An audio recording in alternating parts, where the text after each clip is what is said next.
So, I just played through the opening section of the new The Legend of Zelda Tears of the Kingdom.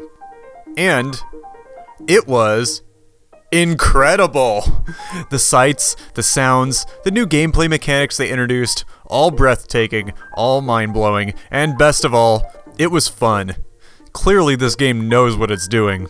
Breath of the Wild completely reinvented 3D Zelda, and while it quickly became regarded as a masterpiece, rightfully so, some of its design decisions were controversial, which is why I like Breath of the Wild so much.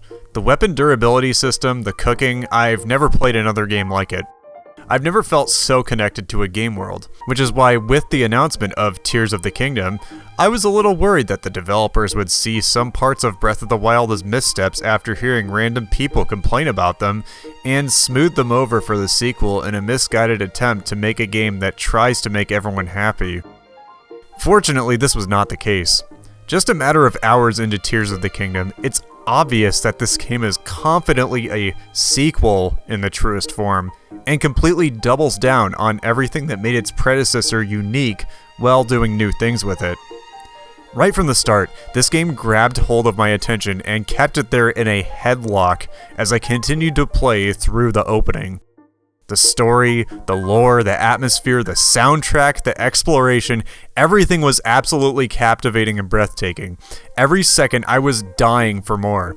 So far I have nothing to say about Tears of the Kingdom except high praise. But that's for Tears of the Kingdom.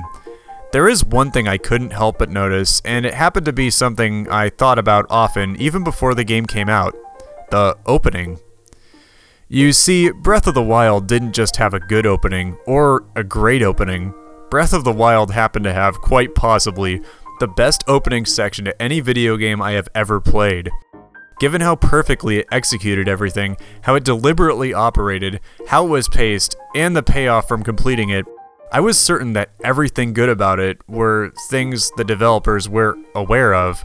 They knew how good it was, and I was constantly wondering how they could possibly follow it up in the sequel when I saw almost nothing they could improve about it. They hit a grand slam already. What could you possibly do to follow that up?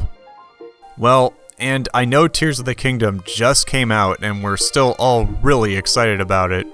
But after playing through the beginning of Tears of the Kingdom, I think that Breath of the Wild actually has a better opening section. Okay, put your weapons down. I didn't say that Tears of the Kingdom has a bad opening. No. I loved the first 2 to 3 hours of Tears, but I couldn't help but shake the feeling that the first game did it better. The one thing I won't factor into this is opening cutscenes and story. One of the things that made Breath of the Wild so unique among not just 3D Zelda, but a lot of other modern games was how quickly it started. Link wakes up hearing a voice, and the player immediately has control and is playing almost instantly. They make their way to the door of this dimly lit chamber, and then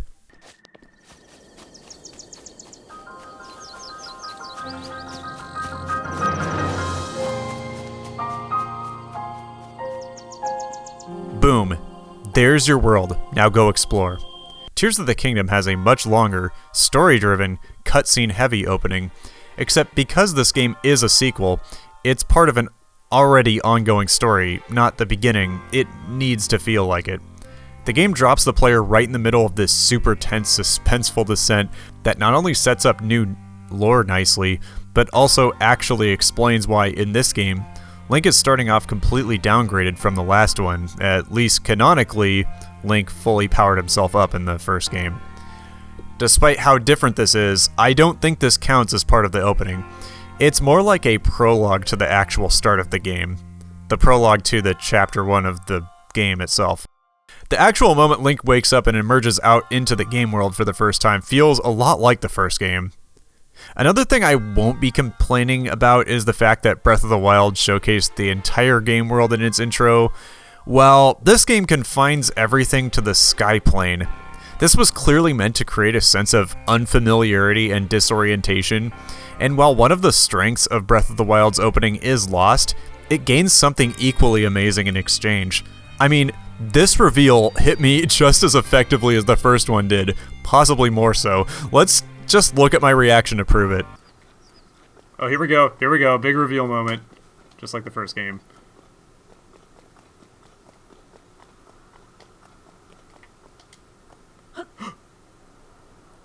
Oh. This is like the trailer.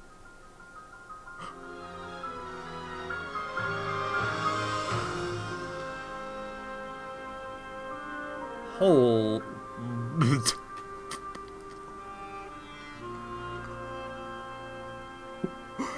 Damn!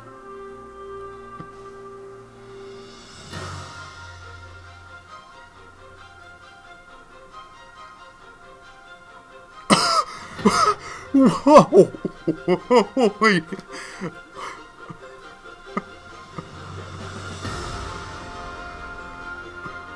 I'm gonna be exploring all that?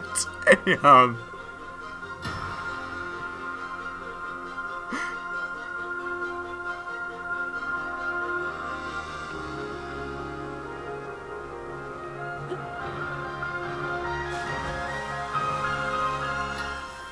I don't think I've ever seen a game go from 0 to 100 so fast. Alright, I'm already calling it Game of the Year. Game of the Decade right here. In Breath of the Wild, the game begins on the Great Plateau. Here, players are tasked with finding and completing 4 different shrines, visible from great distances, and that's mostly it. The old man pretty much points you to the first one, but after that, the game leaves it up to you to figure out how to reach the other 3. And it places each one behind some sort of obstacle that makes you learn something. Here, it's a walled section with guardians you have to sneak around. Here, it's a steep cliff. And here, it's in the heart of a freezing cold mountain area. The Great Plateau is a circular-shaped, smaller ecosystem reflective of the larger game. Therefore, completing it, the player has essentially played a miniature version of the full game. The final reward for finishing it is the paraglider, granting players access to the rest of the game's world, and also the basic backstory for the game's world. I guess the thing that's so amazing about it is how much of the Great Plateau puts trust in the player that they'll be naturally curious about the world around them. Each shrine grants one of Link's 4 core abilities, and the plateau has countless ways to test them out. Even after completing the shrine they were found in, enemies and weapons are strewn about, alongside cooking ingredients and other materials and wildlife. There's no obvious "go here" indicator in the scenery. In fact, the game makes a point of this by having the players scout their destinations from the tower. There is nothing here requiring you to complete the shrines in any particular order. You can actually even, I'm not kidding, you don't actually have to go to the one the old man points out first. And activating this tower is only the real first step.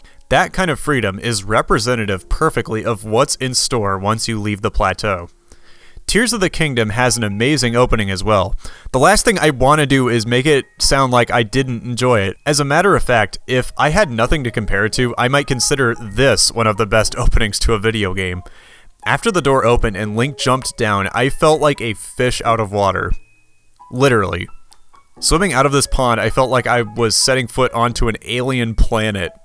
Aesthetically and geographically, this felt so far removed from both the Hyrule of the last game and the general setting and feel of Zelda games in general. I was experiencing the closest thing to culture shock as I could in a video game. This is my favorite thing when Zelda games do this. The disorientation I felt was like stepping into the clock tower for the first time in Majora's Mask. I love how everything here just exists. These guys have some weird foreign ecosystem that just operates, and you're learning about it as an outsider and adapting. Despite this whole area acting as a tutorial for the game, not once did I feel like I was being told what to do. The game would gradually present me with situations where I had to use all the game's mechanics and new abilities I was gaining to progress past each obstacle. The only unfamiliar part of Link was his arm, yet during all this time I felt like I was learning to walk for the first time. But I do have something to compare it to, and unfortunately that something is Breath of the Wild. Similar to that game, Tears tasks Link with visiting shrines in order to progress. However, this setup is fundamentally different. I didn't think so at first. Everything seemed familiar as I quickly found the first shrine and went in, got my first new ability and left. And just like that, I was using this ability everywhere, exploring and seeing what I could find. I traversed gaps, got myself stuck and unstuck. This was great. But here's the thing, this time there was an intended path forward. And I soon realized that as I kept exploring. There was a path forward that was taking me around the map. You see, here, they want first-time players to go through this great sky island in a specific way. And that's because they want you to see everything they want you to see. They want you to see how this works, how that works, and do it yourself to keep going. It's not enough to know how to use objects to get across this way. They also want you to figure out how to do it that way. Breath of the Wild didn't do that.